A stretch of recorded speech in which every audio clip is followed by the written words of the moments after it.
విఘ్నులు సాహిత్యాభిమానులైన శ్రోతలకు అందరికీ నా అభివాదములండి. మీ అందరికీ నేను కాశ్మీర రాజవంశ కథల్లో 4వ నవలైన సంజీవకర్ణి మీకు వినిపిస్తూ ఉన్నాను. సంజీవకర్ణిలో ఈవేళ 6వ భాగానికి మీకు స్వాగతం పలుకుతున్నాను.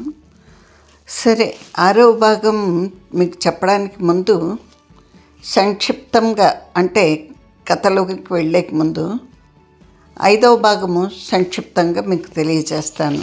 అంటే గత వారము మీకు ఏ కథ వినిపించినానో దాని గురించి సంక్షిప్తంగా చెప్తాను. పోయిన వారము కల్హార మాలిక అంటే బప్పట్టుని భార్య చెరసాల్లో ఉన్న సంధిమంతుడిని కలిసి అతనికి ఇంకొకసారి తన కోరిక నెరవేర్చమని ప్రాధేయపడింది.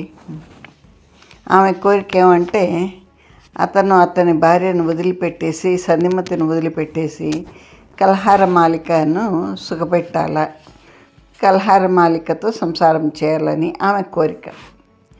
ఆమె అలాగే తన మాటల్లో బాగా ఖచ్చితంగా చెప్పేసింది. తనకు బప్పట్టునికి ఎటువంటి సాంసారిక సంబంధం లేదని, కేవలం లోకం దృష్టికి మాత్రమే వాళ్ళు భార్యాభర్తలని చెప్పింది. తర్వాత ఆమె హఠాత్తుగా ఆమెకు తెలుసుకుంది, ఈ సంధిమంతుడు పురుషాకారంలో ఉన్న అపుంసకుడు అనేసి. అతనితో పాపం సంధిమతి ఏం సుఖపడలేదని తెలిసిపోయింది ఆమెకు. ఆమె ఒక రకంగా ఆశ్చర్యపోయింది, నిరాశపడింది, తిట్టింది అతన్ని. ఒక సెకండ్ని నేను ఆపాదమస్తకము అనుకోకుండా చూడాల్సి వచ్చింది అని తిట్టుకొని తను తిరిగి తన ఇంటికి వచ్చేసింది. ఇక ఇక్కడ దిల్హా రాజుగారితో చెప్పింది, ఇలా కల్హార మాలికకు తాను గురువు అని, కల్హార మాలికకు సంధిమతి ఆస్తికలు దొరికాయని, ఆమె ఏం చేయబోతుందో తెలియదని, శ్మశానానికి పోతే ఆమె ఏం చేస్తుందో తెలుస్తుంది ఈవేళ అని రాజును రావద్దని కోరింది. ఇక్కడ కల్హార మాలిక పంచమి తీసుకొని వచ్చింది. కల్హార మాలిక పంచమితో పాటు కాదు, ఇక్కడ గుహలో ఒక యోగి ఉన్నాడని చెప్పింది కదా పంచమి. ఆ గుహల యోగిని కలవడానికని వచ్చింది. ఇక్కడ అంతకుముందు అక్కడ గుహలో దిల్హాను, ఈశానుడు, వీరయోగి సింహుడు ముగ్గురు సమావేశమైనారు. అక్కడ వీరయోగి సింహునికి దిల్హాకు అర్థమయ్యేటట్టుగా సంధిమతుల కథ చెప్పాడు ఈశానుడు. చెబుతూ అలాగే ఈవిడ కల్హార మాలికకు ఎందుకు సంధిమతిని చంపాలనుకున్నది అన్న విషయం తెలియపరిచాడు. ఆయనకు ఒక యక్షుడు, ఆయన ద్వారా తెలిసిందేమంటే సంధిమతి ఈ రాజుగా అవుతుంది. ఇప్పుడు ఉండే జయేంద్ర మహారాజ్ తర్వాత సంధిమతికి రాజ్యం వస్తుంది అని. కానీ అంత లోపలే సంధిమంతులు ఇరువురు చనిపోతారని. ఇది ఈ చిక్కుముడిని ఎలా విప్పుతారో తెలియాలి.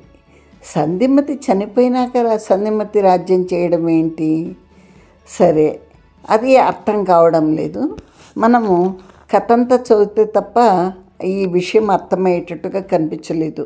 ఇందులో ఏవో అలౌకిక శక్తులు తమ కథ నడిపిస్తాయని మనకు అర్థమైపోతుంది. సరే, ఈమె ఎందుకు యోగులతో కలవాలనుకుంది కల్హార మాలిక అనేది తెలియలేదు. కల్హార మాలికకేమో ఈశానుడిని చూపించి ఈయన ఒక యోగి అని చెప్పింది పంచమి. ఈశానుడు కల్హార మాలికతో, నీవు ఒక మంత్రి భార్యవు, నువ్వు ఆనాడు ఆ భూమికలను కొనకుండా ఉంటే నీకు ఫలితం కలిగేది, అస్థికలను కొన్నావు, చెడిపోయినావు అన్నాడు. ఇంకొక మాట మాట్లాడలేదు. అక్కడితో బప్పట్టుని భార్య అదే కల్హార మాలిక తిరిగి వెళ్ళిపోయింది, అక్కడి నుంచి వెళ్ళిపోయింది. ఇక అక్కడితో పోయినసారి నా కథనం ముగిసిందండి. మళ్ళీ తర్వాత ఏమైంది, కలహారమాలిక ఏమి చేసింది అనేది మళ్ళీ మనకు కథలో తెలుస్తుంది. ఇంకా ఆలస్యం చేయకోకుండా కథలోకి వెళ్ళిపోదామండి, సరేనా? ఇక్కడ పంచమి కలహారమాలిక తిరిగి వచ్చారు, శ్మశానం నందు ఉన్నారు. కలహారమాలిక పెద్ద రాజస్త్రీ వేషంలో లేదు, సామాన్య స్త్రీ వలె ఉంది. ముఖమునందలి తళతళ శరీర నైగనిగ్యము, శరీరం యొక్క విన్యాస వైఖరి, సహజమైన వయ్యారము, మాటల్లో దర్పము ఎరిగిన వారు ఆమె ఉన్నత కుటుంబాలకు చెందిన మనిషి అనుకోవాల్సిందే కానీ ప్రస్తుతం ఉన్న వేషంచ అనుకొనలేరు. శ్మశానంలోకి వచ్చినప్పటికీ తెల్లవారింది. ఆమె ఇంటి నుండి రాజాధికార యోగ్యమైన శకటం మీద రాలేదు. ఆమె మంత్రి భార్య కదా, ఎక్కడికన్నా వెళితే ఒక యోగ్యమైన శకటం మీద వెళ్తూ ఉంటుంది మామూలుగా. వచ్చినచో చాటుమాటుగా ఆ శకటం వద్దకు పోవచ్చును, బండిలో పడి ఇంటికి పోవచ్చును. ఆమె పంచమి ఎరిగిన యోగులు ఎవరో కనిపింతురని వారితో మాట్లాడవల్లని అనుకుంది. ఆమె అనుకున్నది వేరు, జరిగినది వేరు. యోగులుందురు, మహామహిమావంతులు ఉందురు, వారు నిత్య ప్రసన్నులు. వారి పాదముల మీద వాలి, మహాత్ములారా నేను ఇది అభ్యర్థించుచున్నాను అనేనంతనే వారు తనకేదో చేసి పెట్టుదురని ఆమె అనుకునేను. ఆమె భావమే విస్పష్టంగా లేదు. ఆ భూమికలతో ఆమె ఏమి చేయును? ఆ భూమికలు ఏమి చేయబడవలనని ఆమె ఉద్దేశము? అవి సంధిమతి అస్థికలు. సంధిమతి యందు భవిష్యత్ రాజ్యాధికారము నిక్షిప్తమగునని జ్యోతిష్ శిఖారూప సూక్ష్మ దేవతామూర్తి చెప్పినట్టు తనకు తెలియను. అంచేత కలహారమాలిక సంధిమతిని ఏమీయూ చేయలేదు, ఆమెను ఏమీయూ చేయించుటకు ప్రయత్నం చేయలేదు. తాను చేసిన పొరపాటేమనగా ఈ వార్తను పలు చోట్ల వ్యాపింపచేశాను. రాజునకు తెలిసాను. రాజు ఈ వార్తను తొలుత విశ్వసింపలేదు. రాజుకు 60 ఏండ్లు వచ్చాను, అతనికి సంతానం లేదు. ఈ మాట మీద సందేహం పెంచుకున్నాడు కాబోలు. సంధిమతిని వధించినచో ఆమె ఉత్తర రాజ్యాధికారిని కాదు, చంపవచ్చు. ఖండఖండములుగా నరుకుటేందులకు రాజు ప్రకటించిన ఆ కోపంలోని సారాంశం తనకు తెలియలేదు. ఇప్పుడు సంధిమతి చనిపోయినది. రాజు ఒకటి ఊహించి ఉండవచ్చు, సంధిమంతులు 10 ఏండ్లు సంసారం చేసిరని రాజు అనుకున్నట న్యాయమే. తనకు సంతానం కలగనట్లే వారికి కలగలేదు. సంధిమంతుని చెరసాల్లో బంధించును. వారు సంగమించుటకు వీల్లేదు, సంతానం కలుగుటకు వీల్లేదు. ఒకవేళ సంధిమతికి పరపురుషుని యందు సంతానం కలిగించో ఏమగును? అందుచేత ఆమెకు పురుష సంపర్కమే లేకుండా చెరసాల్లో బంధించను. దాంతో రాజు యొక్క సర్వ సందేహము నివృత్తమైంది. ఆమెను అర్ధరాత్రమున తీసుకొని పోవటెందుకు? 4 నెలల నుండి వ్యాధిగ్రస్తుడై మంచం నందుండి లేవలేని రాజు శ్మశానంనకు ఎట్లేగెను? రాజు అట్లు పోవచ్చునా? ఏ ధైర్యం చేత వెళ్ళినాడు? మరియు భవిష్యత్తున సంధిమతికి రాజ్యాధికారం వచ్చునని చెప్పబడింది, కానీ సంధిమతి యొక్క సంతానమునకు వచ్చునని చెప్పబడలేదు. ఇట్లా ఆలోచించుకుంటూ కలహారమాలిక శ్మశానం కడకొచ్చాను. అప్పటికి తెల్లవారుతోంది. కలహారమాలిక పంచమితో ఇలా అంది, ఆ భూమికలను నువ్వు నాకు అమ్మితవని చెప్పితివా? చెప్పితని. నేనెవరో నువ్వు ఎరుగుదువా? నాకు తెలియదు. ఎట్లు చెప్పితివి అని కలహారమాలిక అంటే, నీవు నేను ఎరిగి ఉన్న యోగుల కడకు తీసుకొని పొమ్మంటివి. నేను యోగుల కొరకు వెతికి తిని, నువ్వు ఈ రాత్రి నాతో వత్తునంటివి. నువ్వు ఈ యోగిని ఎరుగుదువా అని అంటే కలహారమాలిక, ఈ యోగిని నేను ఎరగను. నేను ఎవరిని పురుషయోగులను ఎరగను. దూరం నుండి ఒకరిద్దరు చూచితిని. ఒక స్త్రీ ఉన్నది, ఆమె యోగిని. ఆమె ఈ గుహలో ఉండును అంది పంచమి. మరి మనకు కనిపించలేదేమి అని కలహారమాలిక అంటే, దాని వెనుక ఇంకొక గుహ ఉన్నది, ఆమె ఆ గుహలో ఉండును, మనకు కనిపించలేదు, బయటికి రాలేదు అంది పంచమి. నీకు పరిచయం ఉన్నది కదా, లోనికి పోయి పిలుచుకొని రాకపోతివా అని కలహారమాలిక అంటే, ఆమె వద్ద ఇంత పొడుగైన కత్తి ఉన్నది. ఆమెకు కోపం వచ్చించో నన్ను నరికివేయగలదు అంది పంచమి. మరి నాతో చెప్పలేదేమీ నీ కలహారమాలికంటే, నీకు చెప్పవలేనని నాకు తెలియదు అంది పంచమి. ఈ యోగి మనకు కనిపించిన వాడు అచ్చటనే ఉండునా అని ఆమె అడిగితే, ఎప్పుడూ అచ్చట ఉండడు, నేను ఇతనిని అచ్చట ఎప్పుడూ చూడలేదు అంది పంచమి. ఇప్పుడు అచ్చట అతడు ఎందుకున్నాడు అని కలహారమాలిక అడిగితే, పంచమి అంది కదా, మొన్నటి రాత్రి నువ్వు అడిగితివి కదా అని నేను ఆ యోగిని కలుసుకుందామని నది ఈదుకొని పోచుంటుని. నది వరదల మీద ఉండెను. నేను కొట్టుకొని పోచుంటుని. నేను కేకలు వేసి తిని ఆ కేకలను విని ఈ యోగి వచ్చి నన్ను ఒడ్డునకు తీసుకుని వెళ్ళాను. నీ సంగతి చెప్తిని. ఇద్దరము కలిసి ఆ యోగిని వద్దకు పోదామని. ఆ యోగియే వచ్చాను. వారిద్దరూ నిన్ను ఇచ్చటికి తీసుకొని రమ్మన్నారు. నేను తీసుకుని వెళ్ళి తిని. నాకు ఇంతే తెలియను అంది. అతడు ఈ యోగి కాడు, నా సంగతి నువ్వు చెప్పితివి కదా.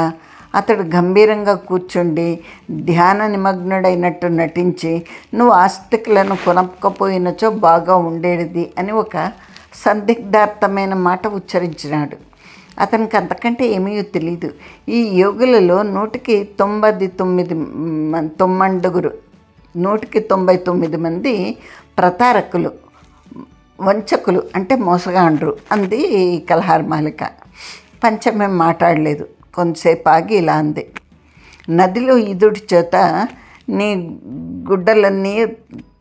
ఈ గుడ్డలన్నీ తడిసినవి. నాకు ఈ నడుమ తెలిసింది.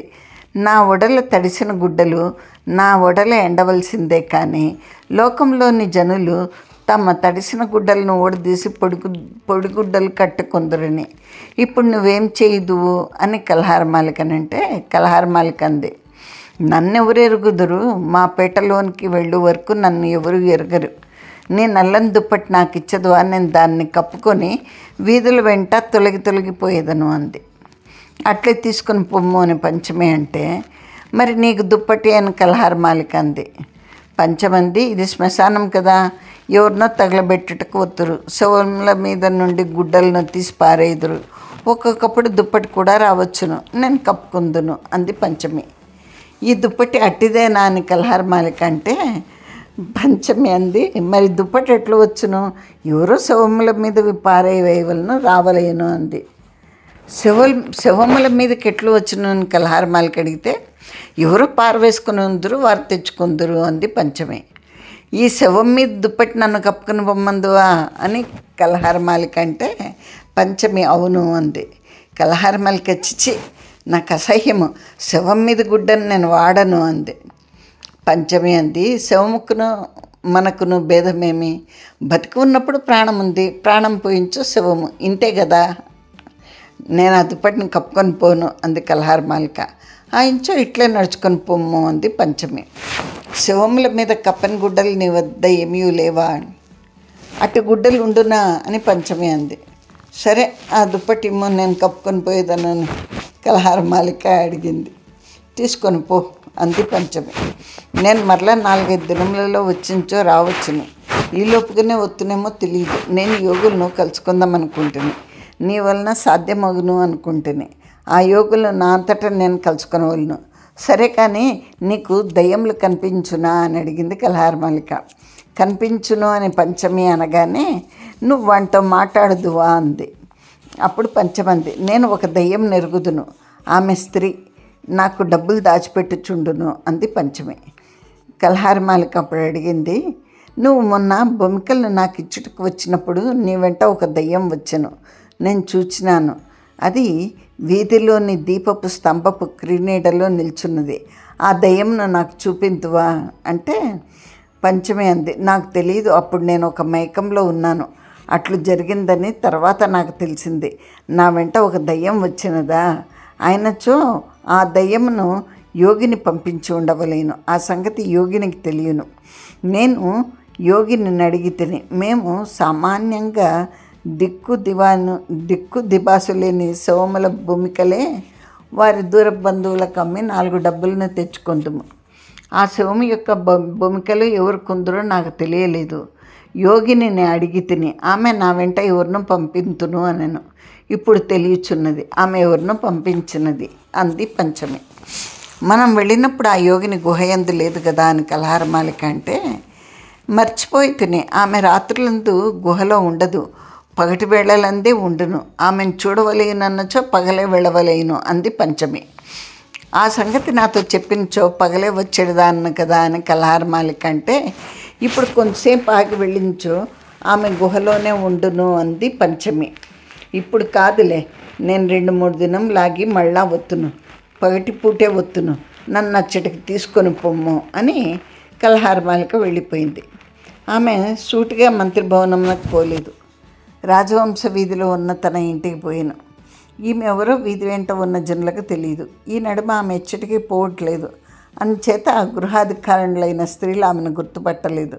కలహారమాలిక చేసిన దోషమేమనగా, తన వస్త్రములు తన ఆభరణములు కొన్నిటిని ఎప్పుడూ అచ్చట ఉండినచో ఇట్టి బెడదకు ఉపయోగపడేటివి. ఒక సేవకుడో ఒక పరిచారికయో అచ్చట ఉండించో తనకెంతో వెసులుబాటుగా ఉండేది.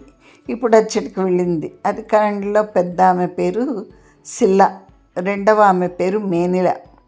వారిద్దరూ కలహారమాలికవు కావు అన్నారు. పూర్వము కలహారమాలిక వారి యందు ధూర్తంగా టీవీగా నిరాదరణగా ప్రవర్తించేది. ఇప్పుడు దీనంగా వినయంగా మాట్లాడవలసి వచ్చెను.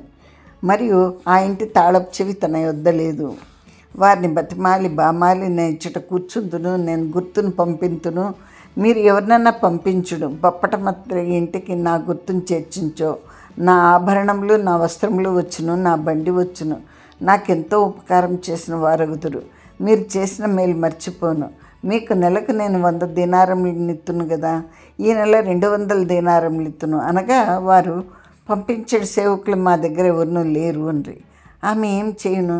చిట్ట చివరకు సిల్లా దయవంతురాలి పొరుగున ఉన్న ఎవరినో పిలిచి వాని చేత ఆమె యొక్క గుర్తును పంపించి, కలహారమాలిక యొక్క పెద్ద దాసి ఉన్నది, దానికి అందించినట్టు ఏర్పాటు చేశాను. తన చీరలు నగలు దాసీలు బండితో రావలేను, అంతవరకు తాను ఇచ్చటిన కూర్చుండవలేను. అప్పుడు కలహారమాలిక ఇలా అనుకుంది, నా అవివేకమునకు నేను సిగ్గుపడవలను. ఎంత తెలివిగా శ్మశానమునకు పోతునో అంత తెలివిగా ఇచ్చటకు వచ్చి తిని, నేను శ్మశానందే ఉండి పంచమిని మా ఇంటికి పంపించో బాగా ఉండేది, దానికన్నా ఇదే మంచిదేమో, ఇంతసేపు శ్మశానంలో ఎక్కడ కూర్చుండవలేను. కలహారమాలిక ఇంటికి పోయినప్పటికీ దివా పూర్వభాగమంతా గడిచిపోయాను. ఉత్తమ వంశ సంజాతలైన స్త్రీల యొక్క శకటములు పొద్దుకుంకి కానీ బయలుదేరు.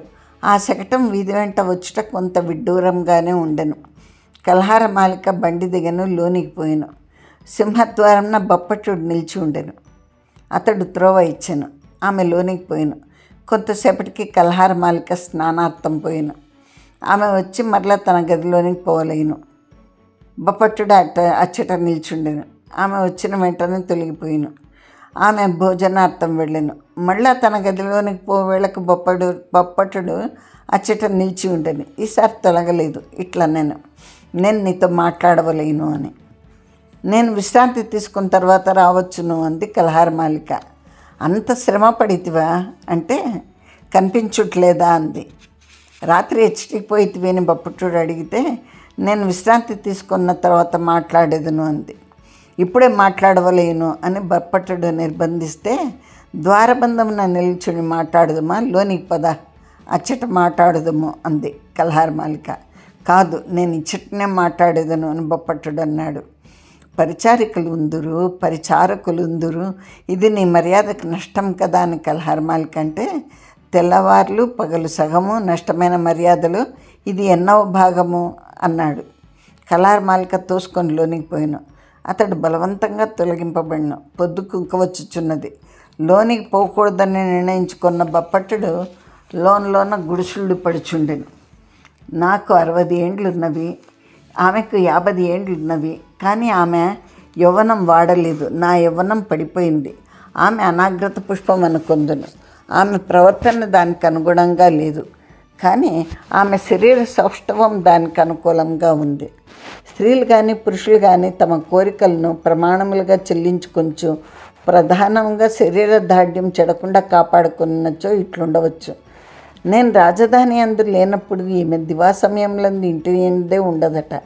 పొద్దున పోయి సాయంత్రంన తిరిగి వచ్చును. ఎచ్చటికి పోవును?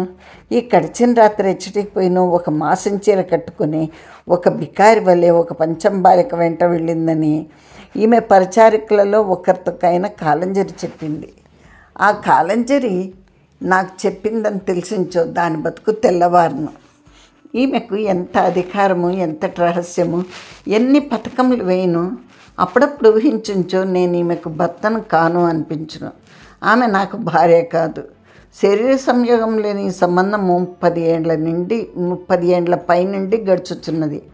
ఆమె మీద నిజంగా నాకు అధికారం ఉన్నదా? ఆమెకు తగినంత సంపద ఉంది. ఆమె నా మీద ఆధారపడి లేదు. రాజ్యాంగం నందు నాకున్న పదవి ఆమె నీతి యొక్క ఫలము. ఈమె ఎంత వివేకవతి! సంధిమంతుని గబాలిన నూతిలోనికి కూల్చెను. చాలా విచిత్రంగా ఉన్నది. ఆ రహస్యములన్నీ నాకు తెలియను. నేను ఇదమిత్తమని దేనిని నిర్ణయించలేకున్నాను. అయ్యయ్యో, నిజంగా భార్యాభర్తలైనచో, ఏకాంతం నందు ఏకశయ్యాగతులైనచో తమ గుండెల ఆరాటములను వెలికి కక్కి కొనవచ్చును. ఈమెతో నాకు నిజమైన స్నేహమే లేదే. ఓహో, పూర్వము బంధుత్వం లేని స్త్రీ పురుషుల నడుమ నిజమైన బంధుత్వం కలగవలేనన్న వారికి స్త్రీ పురుష సంబంధం ఉండవలేను. ఆ సృష్టిలోని రహస్యమేమో.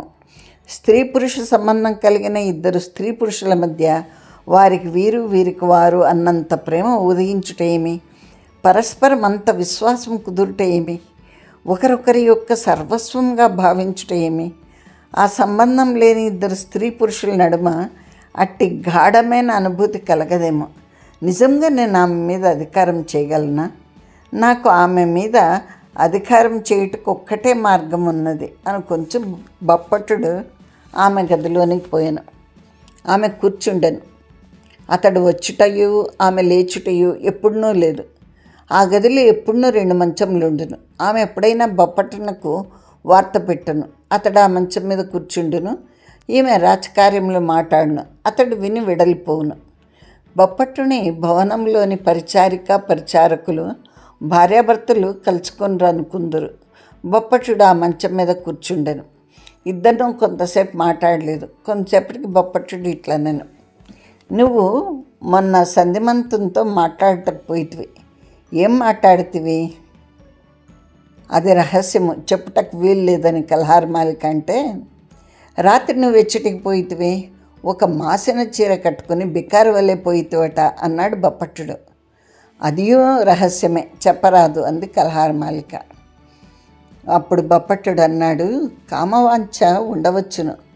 తనకు సమానులైన వారితో సంపర్కం పెట్టుకొన్నచో కామము తన అంతటా అది నీచమైనదైనను లౌకికంగా కొంత ఉత్తమత్వం భాషించును.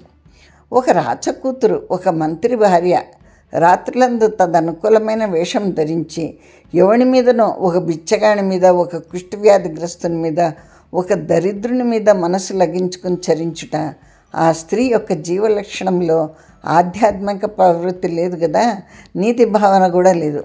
ఒట్టి లౌకిక మర్యాద లక్షణమైనా లేదన్నమాట. ఆ స్త్రీ ఎంత అధమాధమురాలు! నాతో నీకు పురుషవాంఛ లేదని చెప్తివి, సంసార అనభిముఖురాలనని చెప్పితివి. నేను తొలితటి దినములలో దాన్ని విశ్వసించలేదు. తర్వాత విశ్వసించి తిని అని బొప్పట్టుడంటే కలహారమాలిక ఇలా అంది, నా వలన నీకు అధికారం క్రమక్రమంగా వృద్ధి పొందుచుండగా విశ్వసించితివి. అంతేకాని నా యందు నువ్వు సదూహ చేసి కాదు. నీకు లౌకికాధికార వాంఛ ఉంది అంది ఎంత ఎక్కువగా ఉందంటే, నీ భార్య యందు నువ్వు రమించుట కంటే లౌకికాధికారం ఎక్కువ పొందుట ఎందే మనసు గట్టిగా తగులుకొనడం అంత ఉన్నది. నన్ను ఆక్షేపించకు అంది. మనమిద్దరము కలిసి భార్యాభర్తలుగా ఉందమని అనుకుంటుమి. నీ ప్రవర్తన నలుగురి నోళ్లల్లో పడేదైనచో మనకట్టే సంబంధం పొసగదు అని బొప్పట్టుడు అన్నాడు. ఏం, నన్ను ఇంట్లోంచి వెళ్ళిపోమంచున్నావా అని కలహారమాలిక అంటే, ఈ ఇంటిలో సగభాగం నీది. నడుమ గోడలు కట్టుకొని నీ భాగంన నువ్వు, నా భాగంన నేను ఉన్నను. నీవు నీ యథేచ్ఛా ప్రవర్తనం చేయుచున్నచో నా మర్యాద మరియు కుంచుకొని పోవును కానీ నాకు ప్రయోజనం లేదు. నా ఇంటిలో నుండి నన్ను వెడల్పొమ్మందువా అని కలహారమాలిక అంటే, నన్ను నా ఇంటిలో నుండి వెడల్పొమ్మందువేమో కనుగొనవలనని ఉన్నది అన్నాడు బొప్పట్టుడు. అప్పుడు కలహారమాలిక ఇలా అంది, ఓయి నేను ఇట్లు చెప్పేదని వినుము. నువ్వు రాజధానిలో లేనప్పుడు నేను దివా భాగములందు అంటే పగటి భాగములందు పెరచోట్లకు పోయిన మాట నిజమే. ప్రతిదినము పోవచ్చుండేటి మాట నిజమే. గడిచిన రాత్రి నేను పేద గుడ్డలు ధరించి వెళ్ళిన మాట నిజమే. నువ్వు అనుకున్నట్టు దుశ్చర్య నడుపుటకు నేను వెళ్ళలేదు. నువ్వు నన్ను విశ్వసింపము అంది కలహారమాలిక. సంధిమంతునితో నువ్వు చేసిన ప్రసంగమంతయు నీ వెనక చీకట్లో నిల్చుండి వినుచున్న వారున్నారు, దానికేం చెప్పెదవు అని బొప్పట్టుడు అంటే, ఎవరు విన్నారు? దిల్హండు విననా అనింది కలహారమాలిక. దిల్హండు కాదు, దిల్హండు నీ కూతురుంది, అది 16 ఏండ్ల పిల్ల. నేను దాంతో రహస్యంగా ఏర్పాటు చేసి తిని చీకట్లో ఆమెను దిల్హండు చూచినను కోప్పడి పంపించును కానీ మరి ఏమి చేయడు. దిల్హండుని ఇల్లు చెరసాలకు పెట్టిన పెద్ద రాతి గోడను అనుసంధించి ఉండెను. ఆ గోడను అంటించి వారి ఇల్లు కట్టుకొనిరి. అచ్చట 2 రాళ్ళు తొలగింపబడినవి. దానిలో నుండి మనిషి చెరసాల ఆవరణలోనికి పోవచ్చును, చెరసాలలో నుండి ఇంటిలోనికి పోవచ్చును. పొవలు ఆ రాళ్ళు తీసినట్లుండవు. ఇది దిల్హణునికి కూడా తెలియదు అన్నాడు బొప్పట్టుడు. నీకు ఎట్లా తెలియను? నువ్వు దిల్హణుని కూతురుతో సంబంధమా, వాని భార్యతో సంబంధమా అంది కలహారమాలిక. బొప్పట్టునికి కోపం వచ్చును. ఇట్లా అన్నాడు, నాకెవరితోనైనా సంబంధం ఉన్నచో నీకు గల సంబంధముల వలె వ్యర్థం కావు. ఒకరిని వాంఛించుట, వారు తిరస్కరించుట, వారి జీవితమునంతయు నాశనం చేయుట, వారు చనిపోవటకు సిద్ధంగా ఉన్నప్పుడు నువ్వు నన్ను అంగీకరించుము, నేను నిన్ను బతికింతును అని దేవురించుట, ఇటు దైన్యము, ఇంతటి నిర్లజ్జ నా జీవితం నందు లేవు అన్నాడు బొప్పట్టుడు. కలహారమాలిక కొంతసేపు మాట్లాడలేదు. బొప్పట్టుడు మళ్ళా ఇలా అన్నాడు, నువ్వు పతివ్రతవు కావని, కామవిరహితవు కావని చెప్పుటకు ఇదే సాక్ష్యం. అన్నం ఉడికిందో లేదో మెతుకుబట్టి చూచించో చాలును. నీ ప్రవర్తన అంతయు నాకు ఇప్పుడు అర్థమవుతున్నది. నీకు బహుపురుష సంపర్కం ఉన్నది, కానీ నీ యవ్వనము పొల్లిపోకుండా చేసుకొని మందులో మాకులో కలవు. అంచేతనే 50 ఏండ్ల వయసు కలదానివైనను 25 ఏండ్ల దానివలే అనిపింతువు. పురుషులను మోహపెట్టుచున్నావు. నీకు సంతానం కావాలనని లేదు, దాంతో నీ ఒడలి పోవడం చెడిపోవునని భయం. నాతో సంసారం చేసించో చెడిపోవునా, పర్లతో సంసారం చేసించో చెడిపోదా అంటే కలహారమాలికకు పట్టరానంత కోపం వచ్చాను. ఖడ్గం ఎప్పుడూ ఆమె సేయ కిందనే ఉండను. తీసుకుని వాని తల నరకవలననుకున్నాను. ఇంతలో ఏడుపు వచ్చును. తనకది యోగ్యమైంది కాదని వెనక్కు మరలించుకొనను. బిట్టు తమాయించుకుని ఆమె ఇట్లా నేను, అయ్యా మంత్రిశేఖర, రాజునకు సంతానం లేదు. జయేంద్రుని తండ్రి విజయేశ్వరుడు. కాశ్మీర రాజ్యము విజయేశ్వరునకు పైతృకం కాదు. ఈ రాజ్యము తుంజిన మహారాజుదే, విజయేశ్వరునకు వచ్చెను. ఆయన సంతానమే జయేంద్రుడు. ఇతని తర్వాత రాజ్యం ఎవరికి వచ్చును? దేశంలో ఒక ప్రథ బయలుదేరింది, రాజ్యము సంధిమతికి వచ్చునని. అంటే ఆ బయలుదేరి తీసినది నువ్వు అన్నాడు బొప్పట్టుడు. నేను ఆ మాటను గాలిలో మొలిపించలేదు. దానికి సాక్ష్యం ఉన్నది, ప్రబలమైన హేతు ఉన్నది. దైవలిఖితం అట్లా ఉన్నదనుకున్నవాళ్ళను నేను ఆ దైవలిఖితంను మార్చవలనని 20 ఏండ్లుగా ప్రయత్నం చేయుచున్నాను అంది కలహారమాలిక. ఏమైనా మారినదా అని బొప్పట్టుడు అంటే, ఆక్షేపింపకము, కొంత మారినట్లే ఉన్నది కదా. సంధిమతి మహారాజు చేత సంహరింపబడింది. ఇక సంధిమతికి రాజ్యం ఎట్లు వచ్చును అంది. ఆమె సంహరింపబడిందని నీకెట్లు తెలియను? మొన్న నువ్వు పోయి ఆమెను కూడా చూచి వచ్చివట కదా అన్నాడు బొప్పట్టుడు. కలహారమాలిక మాట్లాడలేదు. బొప్పట్టుడు నిలదీసి అడిగాను, నీకు ఆమె కనిపించిందా లేదా, ఒక మాట చెప్పు అని. కలహారమాలిక దిగులు పడుచు శంఖాభూతురాలుగుచు నెమ్మదిగా తలాడించుచు ఇట్లంది, అవును కనపడింది అని. మరి ఆమె బతికిలేదందువేమి అని బొప్పట్టుడు అంటే, కలహారమాలిక అంది, దిల్హండు నేను కలిసి ఉండగా ఆమె కనిపించలేదు, నేను ఒక్కరితో ఉండగా ఆమె కనిపించింది. దాని పేరు చచ్చిపోవుటయా బతికి ఉండుటయా? బొప్పట్టుడు ఆలోచించాడు. ఇట్లన్నాడు, ఇది విచారింపదగిన విషయమే. అట్లయినచో నీ సిద్ధాంతం ఏమగును? ఇప్పుడు నాకు ఒకటి తెలియచున్నది, ఇన్నాళ్ళు నువ్వు సంధిమతి మృత్యువు కొరకు ఎదురు చూచుంటివన్నమాట.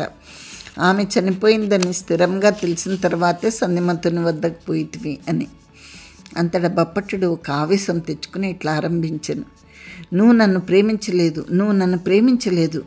నీ పినతండ్రి, నీకతడు పినతండ్రి అవునో కాదో నాకు తెలియదు. అతడు నిన్ను నాకు ఇచ్చుటకు ప్రయత్నించను. నా తండ్రి చనిపోయాను. మీ వంశంనకు పూర్వ ధరాధిపతి అయిన విజయేశ్వరుని అండ ఉన్నదని మా వారికి తెలుసను. మా తల్లోకర్తగా నా తండ్రి పూర్వము మంత్రి, ఆ మంత్రిత్వం నాకు ఇప్పింతునని ఆయన మా తల్లితో వాగ్దానం చేసెను. మీ వంశమేమో మీ ఆనపానులేమో మాకు తెలీదు. మా అమ్మ వ్యామోహపడింది. నేను నిన్ను ప్రేమించి తిని అనగా నిన్ను చూచి మోహించి నిన్ను తక్క మరొక స్త్రీని ప్రేమించలేదని అర్థం కాదు. పెండ్లి పీటల మీదనే నేను మొదటిసారి చూచి తిని. అప్పటికీ నువ్వు చిన్న పిల్లవు కావు. నీకు 18 ఏండ్ల వయసున్నది. నేను నీకంటే 7-8 ఏండ్లు పెద్దవాడను. మా తల్లి నాకు సరి అయిన పెంపకం మీలేదు. నన్ను ఇంటి నుండి కదలనీయలేదు. నేను చెడిపోదును అనుకుంది. మా తండ్రి సంపాదించిపోయిన ఆస్తితో మేము మర్యాదగానే బతుకుచుంటిమి. నేను మా తల్లి యందు పరమ విధేయుడను. ఆమె నాకు వివాహం చేయుదును అంది. ఆమె మాటను ఎదిరించుటకు నాకు చేత కాదు కదా. నేను సరే అన్నాను. నిన్ను పెళ్లి చేసుకుంటా అనగా నీ పినతండ్రి నాకు మళ్ళా మంత్రిత్వం ఇప్పించునని ఆమె నాతో చెప్పింది. వివాహమైనది. నిన్ను చూచాను. నువ్వు అందకత్తెవు. నేను సంతోషించినాను. నీకు జ్ఞాపకం ఉండును. మా అమ్మ తర్వాత 2 ఏండ్లు బతికింది. మన ఇద్దరికి సంబంధం లేదని ఆమె తెలుసుకుంది. ఆమె నొచ్చుకుంది. నేను ఒక చిన్న మంత్రిని అయినాను. ఆ కొత్తలో నాకు తీరుబడి ఉండేది కాదు. తర్వాత 4-5 ఏండ్లకు మన ఇద్దరము ఒకరితో ఒకరు ఎట్లుండవలేనో నిర్ణయం అయిపోయింది. అప్పుడు కల్హారమాలిక అంది, అప్పుడే నువ్వు మీ బంధువుల పిల్ల అయిన మృణాలినితో సంబంధం ఏర్పరచుకున్నావు. బప్పట్టుడు అన్నాడు, అవును, నేను ఆమెను చిన్నప్పటి నుండి ప్రేమించుచుంటిని. మా అమ్మగారి ఒత్తిడి లేనిచో నిన్ను పెండ్లి ఆడి ఉండేవాన్ని కాను. మీ సంబంధము మా అమ్మగారు కుదిర్చింది కానీ నేను కుదిర్చింది కాదు. మీ పుట్టుపూర్వోత్తరములు, మీ ఆనపానులు నాకు తెలియవు. తర్వాత నేను మీ వంశం గురించి చాలా ఆలోచించి తిని. మీరు బ్రాహ్మణులే. మన రాజులు క్షత్రియులు. మీ తల్లులు 2 అప్పా చెల్లెండ్రు. నీ తల్లి అక్కగారు, 2వ ఆమె నీకు పినతల్లి. పూర్వరాజైన విజయేశ్వరుడు ఈ అక్కా చెల్లెళ్ళని 2 పెండ్లాడాను. ఆ వివాహములు రహస్యంగా ఉండవలేను. రాజు వారిని అంతఃపురంలోనికి తీసుకొని పోవటకు వీల్లేదు. వారు వెళ్ళరు. మరలా రాజభార్యలు, వారు క్షత్రియులు, మీరు బ్రాహ్మణులు. ఇది విలోమ వివాహమగును. తత్పూర్వము మీరు దరిద్రులు. తుంజిని కాలమందు మీ కుటుంబం గొప్పది. మీ సంపద పోయింది. మీరు రాజకోపమునకు పాల్పడ్రి. మీ తల్లులు 2 నక్షత్రముల వంటి వారు. ఆ కుటుంబములలో జన్మించిరి. రాజవిటుడు ఒక్కడుండేవాడు.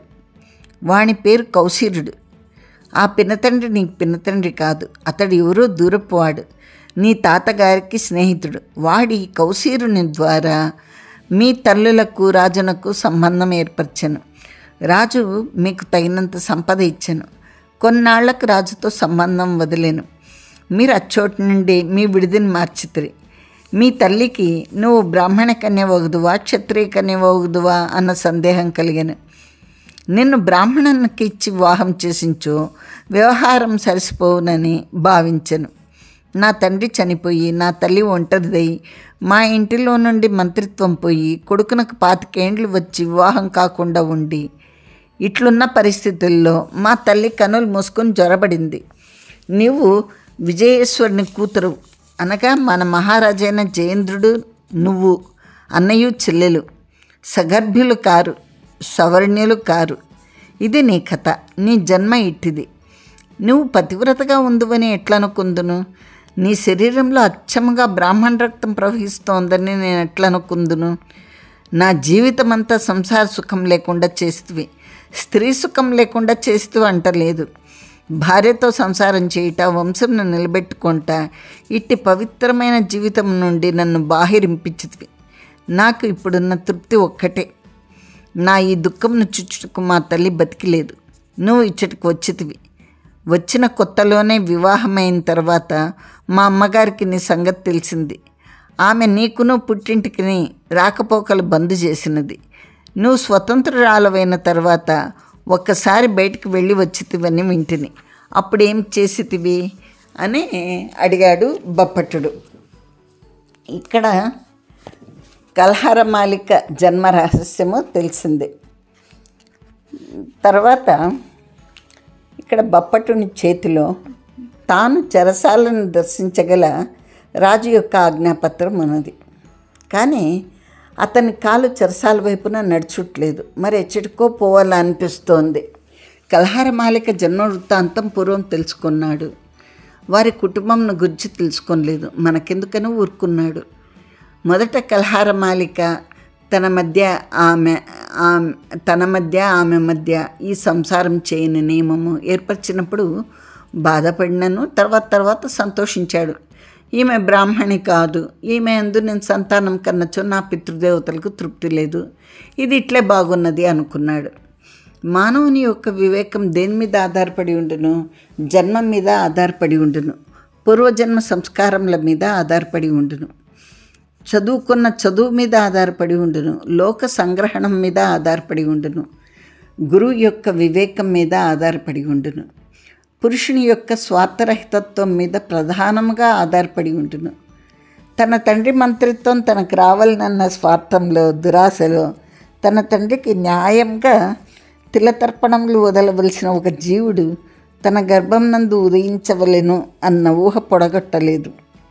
మా అమ్మగారు నేను చెడిపోదునన్న భయం చేత నన్ను 4 గోడల నడుమ పెంచింది. వైదికములైన ధర్మములు, సంప్రదాయములు, వంశమర్యాద, ఇంటిగుట్టు, న్యాయమైన ప్రవర్తన మొదలైన వాని హద్దుల్లో తిరుగుచున్న నా మనసు కల్హారమాలిక పన్నిన వ్యూహంగా తెలుసుకోలేదు. ఆమె సువ్రతురాలు అనుకొంటిని. ఏదో మహాప్రయోజనం అర్థించి చేయుచున్నదే అనుకొంటిని. నా మేలు కోసం చేయుచున్నది అనుకొంటిని. లౌకికమైన అధికారమైన ఎర చూపి ఆమె నన్ను సుకుమారమైన ధర్మమైన కామక్షేత్రంన కిక్కురించినది. ఈమె సంధిమతుని వద్దకు పోయి అంత విచ్చలవిడిగా మాట్లాడించో ఈమె రహస్యములు సర్వమును సంధిమంతునికి తెలియవలేను. నేను ఈమె పుట్టింటికి పోనక్కర్లేదు. అది ఇచ్చటికి 10 యోజనములందున్న గ్రామం. పూర్వపురాజు చనిపోయినంతనే వారి రాజధాని వదిలిపెట్టిపోయిరి. మనసునకేదో చెప్పుచున్నది. నేడు తిథి ఏమి? నేడు అప్పుడే దశమి వచ్చింది. సంధిమంతుని ప్రకారం మరి అతడు బతికేడ దినములు తక్కువగుచున్నవి. ఇంకా 5 దినములు ఉన్నవి. ఈ 5 దినములలో నేను రాజధాని వదిలిపోయించు ఏం జరుగునో తెలియదు. నేను పోరాదు. సంధిమంతునితో చెప్పేదను, ఓయి నీ రహస్యం నాకు తెలిసింది. నువ్వు మహాపండితుడవు, ఇంచుమించుగా సర్వజ్ఞుడవు. నాకు ఈ సందేహం తీర్చిపెట్టుము అని ప్రార్థింతును. సంధిమంతుడు నాతో చెప్పి తీరును. ఈ రహస్యంను నేను వాని ముఖమున కొట్టినప్పుడు సంధిమంతుడు బెంబేలు పడును. నేడు పాల్గొన కృష్ణ దశమి కదా, చీకట్లు కమ్ముచున్నవి. ఇవి ఇంచుమించు తెల్లవారు వరకు ఉండు చీకట్లే. అప్పుడేదో గుడ్డి వెనల్ వచ్చును, రానిమ్ము. సరే, ఇక్కడ బప్పట్టుడు సంధిమంతుడిని కలవాలి అని నిర్ణయం తీసుకున్నాడు. సంధిమంతునికి ఎదురుగా బప్పట్టుడు నిల్చుండెను. దీపమును తీసుకొని పోయాను. ఇతన్ని చూసి సంధిమంతుడు లేవలేదు. బప్పట్టుడు ఇలా అన్నాడు, అయ్యా సంధిమంత, నేను బప్పట్టుడిని వచ్చి తిని, దయచేసి లేచి కూర్చుండుము. నీ చేత తెల్లవారులు మాట్లాడించదను, ఓపిక ఉండునా? ఇదిగో క్షీరంను తెచ్చి తిని, నీకు ఓపిక తగ్గినప్పుడు ఈ క్షీరంను తాగవచ్చు, కొంతసేపు శ్రమ తీర్చుకొనవచ్చు, మళ్ళా మాట్లాడవచ్చు అన్నాడు. అప్పుడు సంధిమంతుడు లేచి కూర్చుని ఇలా అన్నాడు, బంధితులతో ఎవ్వరు కానీ తెల్లార్లు కూర్చుని మాట్లాడటకు వీల్లేదు. అది రాజాజ్ఞ వ్యతిక్రమము. నీకును దిల్హణునకు నెత్తి మీదకు వచ్చును అని. అప్పుడు బప్పట్టుడు ఇలా అన్నాడు, నీకు నెత్తి మీదకి రాలేదా? తల మునిగి తాటి ప్రమాణమున ఉన్నాం. నీకు చీమ కుట్టినట్టు కూడా లేదే.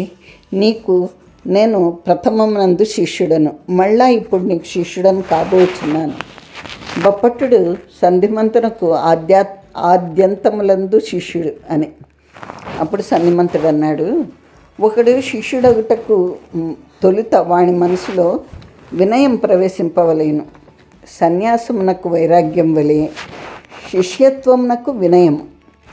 ఒక్కొక్కప్పుడు ఆ వైరాగ్యము తాత్కాలికమై భ్రాంతిజన్యమై సన్యాసమును భంగపరచును. ఈ వినయం కూడా కృతకమై విద్యాద్రోహి అగును.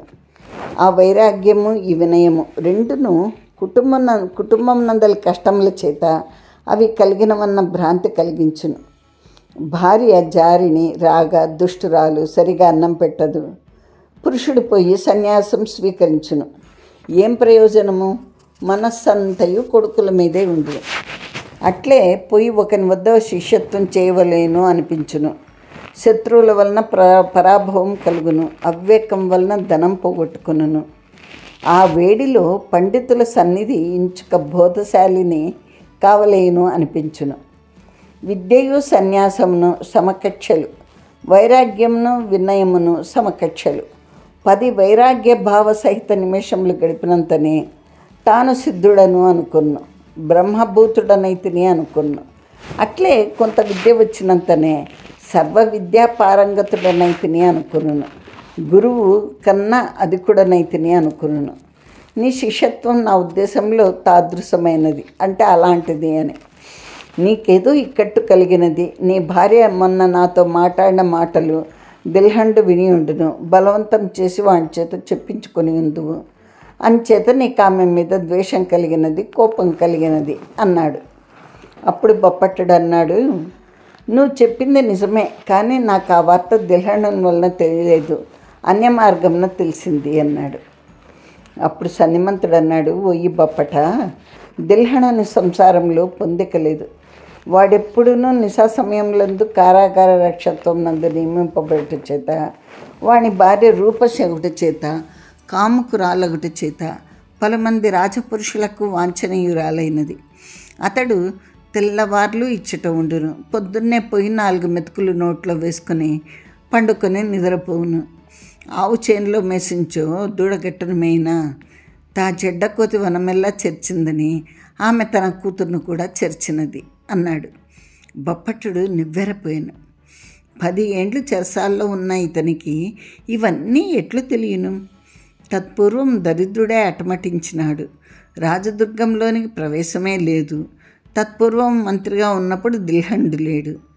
ఇతని ఈ జ్ఞానము, ఇతడు రాజైనచో ఇతని చారు చక్షుస్త్వము సామాన్యమైనవి కాదు. దాని పేరు సహస్రాక్షత్వం. ఆ గోడలోని రంధ్రం కూడా ఇతనికి తెలియనా అనుకున్నాడు. బొప్పట్టుడు అన్నాడు, అయ్యా నిజమే, దిల్హణుని కూతురు నాకు చెప్పింది. కలహారమాలిక నన్ను జీవితమంతయు మోసపుచ్చింది. నేను నీకు శరణార్థినై వచ్చి తిని అంటే సన్నిమంతుడు నవ్వి ఊరుకున్నాడు. నన్నేం చేయమందువు, నాకేం చెప్పదు అని బొప్పట్టుడు అడిగితే సన్నిమంతుడు అన్నాడు, నేను దైవమును కాను. నేను చాలా సిద్ధుల కొరకు ప్రయత్నించి తిని, తంత్ర మార్గమును అవలంబించి తిని, యంత్రములు తంత్రములు మంత్రములతో కాలం గడిపి తిని. ఆ దినములందు నేను రాత్రులందు నిద్రించలేదు. అవి అన్నీ ధనవంతులు చేయవలసినవి. హోమములకు హయ్యంగ వీణములు తెప్పింపవలేను, పుట్లకు పుట్లు తెప్పింపవలేను. అవి నిరుపేదలకు సాధ్యములు కాదు. రత్నములు తెచ్చి హోమం చేయవలేను, మేలిమి బంగారం హోమం చేయవలేను. వింధ్య పర్వతములలో తిరుగుచున్న కస్తూరి లేడి బొడ్డు నేల రాలక మునుపు బొడ్డున నుండి బొడ్డుననే సంగ్రహించి తేవలేను. స్వాతి కార్తెకు సముద్రమునందు ముత్యపు చిప్పలు తెచ్చుకొని ఉండును. అందులో స్వాతి వాన చినుకులు పడును. ఆ చినుకు బరువెక్కి ముత్యపు చిప్ప మూసుకొని సముద్రంలో మునిగిపోవును. అవి బరువెక్కక ముందు, మూసుకొని పోకముందు అట్టి ముత్యపు చిప్పల్లోని జలబిందువులను సంగ్రహించి తేవలేను. మగ నెమలికి ప్రథమ యవనావిర్భావ సమయం నందు నెమలి కన్ను పుడుచును, ఒకటియే పుడుచును, దాన్ని తీసుకొని రావలేను. ఆ తంత్రములు చేయుటలో ఇన్ని కష్టములు ఉన్నవి. ఇన్ని లేనివని కాదు, ఇన్ని లేవని లేవు. వానిని మహారాజులు సాధించవలను, లేనిచో మహామంత్రులు సాధించవలను. రాజాజ్ఞకు తన ఆజ్ఞకు ఏ మంత్రి విషయంన భేదం లేదో అతను చేయవచ్చును. అందుచేత నేను రాజు మీద సర్వాధికారం చేసి తిని. ఇది కలహారమాలికకు కన్నెర్ర అయినది. ఆమెకు ఒక రీతిగా రహస్యం తెలిసింది, దురాశ పుట్టింది. అదిగాక ఆమె నాతో మాట్లాడిన కామ్య వ్యవహారం ఆమె గుండెను పట్టుకున్నది. ఆమె నిజంగా కామకి కాదు, నిన్ను ప్రేమించట్లేదు, నన్ను ప్రేమించట్లేదు. నిన్నట్లు మోసం చేసింది, నన్నిట్లు మోసం చేయదమనుకున్నది. నా మంత్రిత్వం మాత్రమే పోలేదు, నా సంపదలన్నిటినీ రాజు హరించినట్లు చేసింది. ఒక్క సంగతి చూడుము, ఆమె సులభంగా రాజుతో సంపర్కం పెట్టుకొనవచ్చు, పాపం క్షమించుగాక. అది జరిగించో రాజు యొక్క కల్హార మాలిక యొక్క కర్మ పరిపాకమేమని చెప్పవలను. అనంత కోటి సంవత్సరంలో దుష్ట నరకములలో ఉండవలసి వచ్చేది. నాకు అర్థం కాలేదు అని బప్పట్టుడంటే సంధిమంతుడు అన్నాడు, ఇప్పటి ప్రసక్తి అది కాదు. ఎప్పుడు నా సంపద అంతయు విశీర్ణమైపోయినదో, నా తంత్రములు నా హోమములు మధ్యలో తరిగిపోయినవి. అర్ధపుష్టములైన సిద్ధులు, అర్ధశక్తిమంతులైన దేవతలు పటాపంచలైరి. నేను వాంఛించడి సిద్ధులు వ్యర్థములైనవి. నా ఈ జన్మ వృథా అయినది. అయ్యా, ఆ సిద్ధులను పొంది ఏం చేయదలిచితివి అని బప్పట్టుడు అడిగితే సంధిమంతుడు అన్నాడు, ఓయి, నువ్వు నా వద్దకు శిష్యుడిగా వచ్చితివి. నేను చెప్పడి మాటల్లో వేణిని ఇతరులకు చెప్పరాదో వాటిని గుంభనముగా ఉంచవలేను. ఆ రహస్యములు నీ తోడనే నశించిపోవలేను. మరికొన్నిటిని చెప్పుదును, వాణిని నువ్వు తీసుకొని పోయి రాజుతో చెప్పవలేను. ఇది గురువు ఆజ్ఞ. నువ్వు ప్రమాణం చేసించు చెప్పెదను అన్నాడు. ప్రమాణం చేసేదను అని బప్పట్టుడంటే, ఎవరి మీద ప్రమాణం చేసేదవు? దైవం మీద అక్కర్లేదు, నీ తండ్రి మీద అక్కర్లేదు, నీ తల్లి మీద చేయవలేను. నీకు నీ తల్లి దైవము. ఆమె మీద నువ్వు చేసిన ప్రమాణము నువ్వు బతికి ఉండగా ఉల్లంఘించవు అన్నాడు సంధిమంతుడు. అప్పుడు బప్పట్టుడు అన్నాడు, ఓ ఈ సంధిమంతుడా, అట్లే చేసేదను. నీ వద్ద రహస్యం ఎవడు దాచగలడు? అవును కానీ నీకు ఇంత తెలియను కదా, కల్హార మాలిక నీకు అపకారం చేయబోచున్నదని నువ్వు తెలుసుకోలేదా? దాన్ని ఎందుకు వారించలేదు అని అడిగాడు. అప్పుడు సంధిమంతుడు అన్నాడు, ఓయి, నాకు తెలియను. దైవంను ఎవరు పరిహరించగలరు? ఆ దైవం ఎంత విచిత్రమైనది. మానవులకు శరీరం ఉన్నది, లోన జీవుడున్నాడు. ఈ శరీరంతో కర్మ చేయుచున్నాడు. కర్మను పురుషుడు చేయును, ఫలితము భగవంతుడిచ్చును. ఆ ఫలితమునకు నువ్వు అనర్హుడవైనచో భగవంతుడు నీ కర్మను కొనసాగనీయుడు. నువ్వెంత జాగ్రత్త పడినను ఫలము లేదు. ఒక శత్రువు నిన్ను సంహరింపవలనని యత్నించుచున్నాడు. నువ్వు సర్వవేళలా జాగ్రత్తగా ఉందువు. ఒకప్పుడు నువ్వు భగవద్ధ్యానం నందు నిమగ్నుడవై ఉందువు. అప్పుడు నీ శరీరం నీకు తెలియదు. ఆ సమయంలో నీ పగవాడైన కటారికాడు వచ్చి నీ తల తరుగును. అప్పుడు నీ జాగ్రత్త ఏమగును? బప్పట్టుడన్నాడు, అలా జరిగిందా? నీ ఉపాసనా రహస్యమేమో కల్హార మాలిక తెలుసుకున్నదన్నమాట అన్నాడు. అంటే సంధిమంతుడు నవ్వాడు. బప్పట్టుడు ఎందుకు నవ్వెదవు అంటే సంధిమంతుడు ఇలా అన్నాడు, నువ్వు నాకంటే వయసు చేత 2-3 ఏండ్లు చిన్నవాడవి. కానీ నేను నిన్నెప్పుడు చిన్నవాడిగానే చూచుచుందును. నీ వినయము, నీ వివేకము, నీ మాతృభక్తి నేను మెచ్చుకొంచుండెడి వాడను. ఇంతలో నువ్వు కల్హార మాలిక వేసిన వల్ల చిక్కుకుంటివి. నీకున్న తక్కిన సద్గుణములన్నీ చాటుపడినవి. నీ మాతృభక్తి ఒక్కటే మిగిలింది. ఓయి, కల్హార మాలిక పన్నిన మాయ నీ నుండి వెళ్ళిపోయింది. నీ సహజమైన వివేకము కనిపించుచున్నది, ఆ మాటలలోననే కనిపించుచున్నది. మా సంధిమతికి రహస్యములు తెలియవు, నాకు తెలియను. తనను కల్హార మాలికతో జోక్యం పెట్టుకోవద్దని చాలాసార్లు చెప్పి తిని, కృతకాభినయం చేత, దొంగ వినయం చేత, మంత్రి భార్య అయి ఉండి తన యందు సేవకురాలి వలె ప్రవర్తించుట చేత మోసపోయింది, అనుభవించింది. ఇంతకును దైవం ఇట్లుండగా ఎవరిని ఏమనవలను? ఓయే, ఒకటి విందువా? బప్పట్టుడు ఇట్లా చేసెను అందుము, కల్హార మాలిక ఇట్లా జరిపెను అందుము. నువ్వెవడవు కల్హార మాలిక ఇవ్వతే? అచ్చట నిప్పుంది, కొంచెం దూరంగా తృణము ఉన్నది, అంటే గడ్డి. ఆ గాలికి నిప్పు వచ్చి తృణం మీద పడింది, భగ్గన మండింది. దోషమెవరిది? అగ్నిదా, తృణముదా, వాయువుదా? వాయువునకు కర్తృత్వం పట్టింతువా?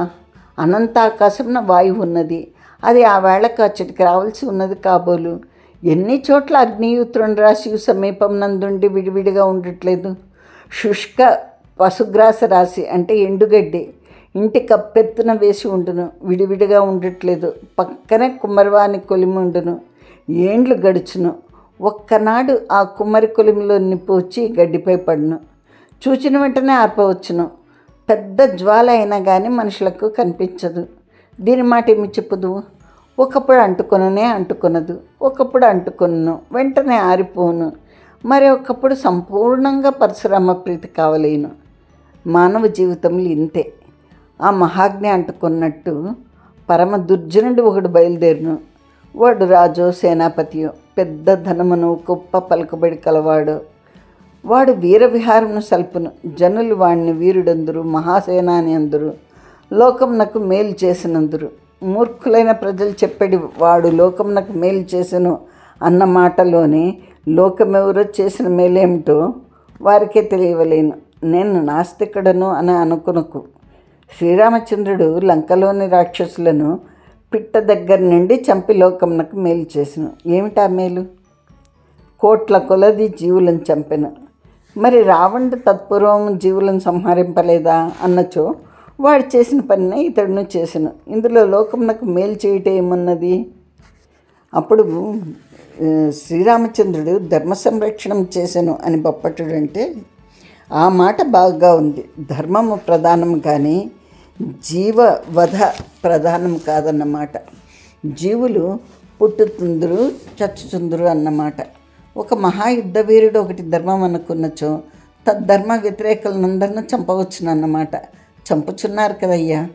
చావుగా మిగిలిన వారి కోసం ఆరాటపడుచున్నారు. వారిలో తమకు దగ్గర వారిని గురించి గుబ్బిసలాడుచున్నారు. ఆ మహావీరుడు చిరుచిలుకలకు చేతితో మేత పెట్టును, ఉడతలకు గోధుమ గింజలు వేయును, చీమలు నడిచిదారులు నూకలు చల్లును. చిన్నపిల్లలను సూచించి వానికి ఎంత ముద్దు. మానవత్వంలోని మాధవమంతయు వాని ఎడందలోనే ఉన్నది. కానీ వాని రాజ్యకాంక్ష చేత, వాని అధికార వాంఛ చేత లక్షలాది జనులు వధింపబడుచున్నారు. ఇదంతా ఎందుకు చెప్పుచుంటునంటే, మానవుడు మహారాజు అయినను సరే, మహాసేనానైనను సరే, గొప్ప కార్యశూరుడైనను సరే, కొన్ని కాలంలందు కొన్ని దేశంలందు ఇట్లా జరగవలన నిర్ణయింపబడిన దానికి నిమిత్త మాత్రము. మా సిద్ధులు మా ప్రయత్న స్వరూపంలో కలహారమాలికకు తెలియవు. సంధిమతి యొక్క భవిష్యత్తునకు సంబంధించిన ఒక సరస్వతి మేమిద్దరము ధ్యానమగ్నులమై ఉండగా హుతాగ్ని జ్వాల సముద్భూత అయిన ఒక దేవీ వాక్కును కలహారమాలిక విన్నది. కలహారమాలిక క్షమాగుణం ఎరగని జీవి. వెంటనే ఆమెకు వెర్రిలెత్తినవి. అది దైవం చేసిన చేత. అది నాకు చెప్పవచ్చునా అని బప్పటుడంటే, చెప్పేదని కానీ నువ్వు భయపడరాదు. నువ్వు తెలుసుకుని ప్రయోజనం లేనిది. దైవం ఎంత పరిహరించరాందో నేను నీకు చెప్పేదను. దాని అపరిహార్యత్వము నేడు దశమి కదా, రేపు ఏకాదశి, ఎల్లుండి ద్వాదశి పుణ్యదినము, విష్ణుప్రీతికరమైన దినము. అదేమి చమత్కారము! నేను చాలా విషయములందు చూచి తిని. కొందరు శివపూజ చేయుచుందురు, వారికి విష్ణుప్రసాదం లభించును. నేను శివభక్తుడను కదా, శాంభవములైన శక్తులను ఆరాధించిన వాడను కదా, నిత్య రుద్రాక్ష మాలికాధారిని కదా. నేను ద్వాదశి నాడు చనిపోవటం ఏమిటి? అదేమి మొన్న నువ్వు చెప్పిన ప్రకారం నువ్వు ఇంకా 5 రోజులు బతికి ఉందు అనుకుంటునే అని బప్పటుడంటే, సంధిమంతుడు అన్నాడు, ఆ లెక్క వేరు. నేను చెప్పినదేమనగా, నువ్వు ధైర్యవంతుడు అయినచో దైవం యొక్క అపరిహార్యత్వంను నీకు నిరూపింపబోచున్నాను. ఎందుకు చెప్పబోచున్నాననగా, నువ్వు దైవంను తొలగించుటకు ప్రయత్నింతువు. నీ ప్రయత్న నైష్ఫల్యం జరుగును. అది అట్లు జరిగి తీరును. అది నీకు రుజువు చేయుటకు చెప్పుచున్నాను అని. అప్పుడు బప్పటుడు, చెప్పుము చూచెదను అన్నాడు. సంధిమంతుడు అన్నాడు, నీవు అడిగేడు ప్రశ్నలన్నీ అడుగుము, తర్వాత అది చెప్పుదును. నీ వలన నాకు ఒక ఉపకారం జరగవలను.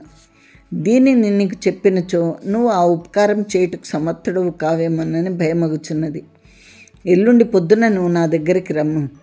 అప్పటికి నువ్వు నాకు చేసేడు ఉపకారం పూర్తి అగును. నీకు నేను ఆ రహస్యం నిస్సంశయంగా చెప్పుదును. నీ ప్రశ్నలేమి అన్నాడు. సరేనండి, ఇక్కడితో ఈనాటికి నేను ఆపు చేస్తున్నాను, కథనమును ఆపు చేస్తున్నాను. ఇక్కడ సంధిమంతుడు బప్పటుడు కలిశాడు. బప్పటుడిని సంధిమంతుడు విశ్వసించినట్టు కనిపిస్తోంది. బప్పటుడికి కొన్ని తన రహస్యములు చెప్పబోచున్నాడు అని తెలుస్తోంది. బప్పటుడి సహాయ సహకారాలు కూడా అడిగాడు సంధిమంతుడు. సరే, బప్పట్టుడు కొన్ని ప్రశ్నలు అడగాలనుకున్నాడు సంధిమంతుడిని.